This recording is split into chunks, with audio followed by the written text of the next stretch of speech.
That's good. Oh,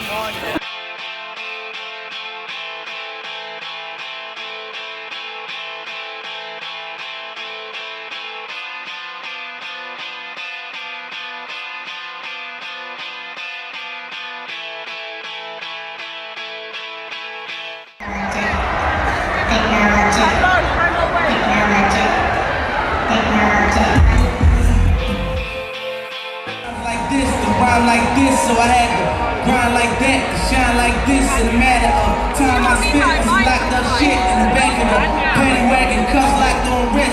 See my dreams unfold, nightmares come true. It was time to marry you. It's just one.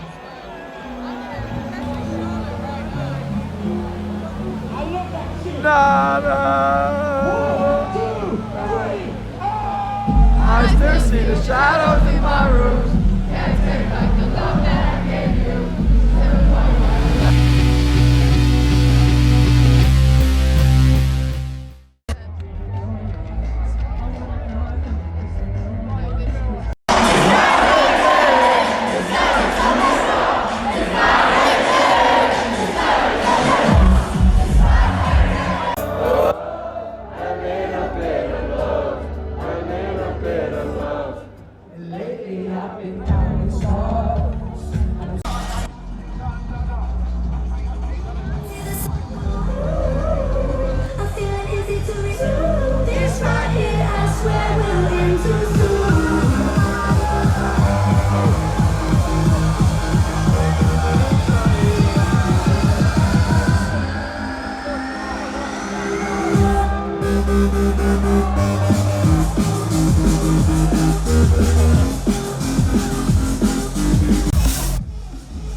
I don't think he's ready to sleep, boys.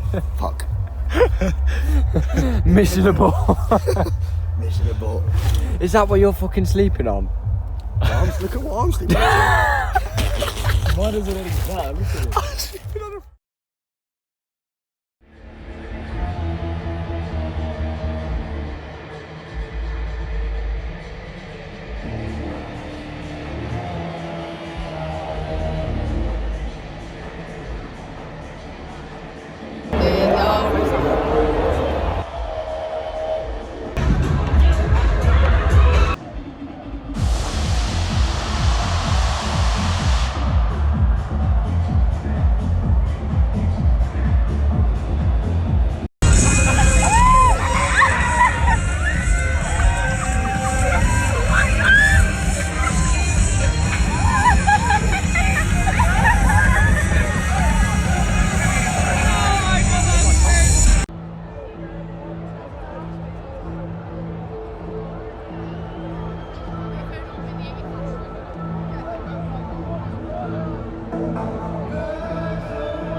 the freedom kind of night. At night.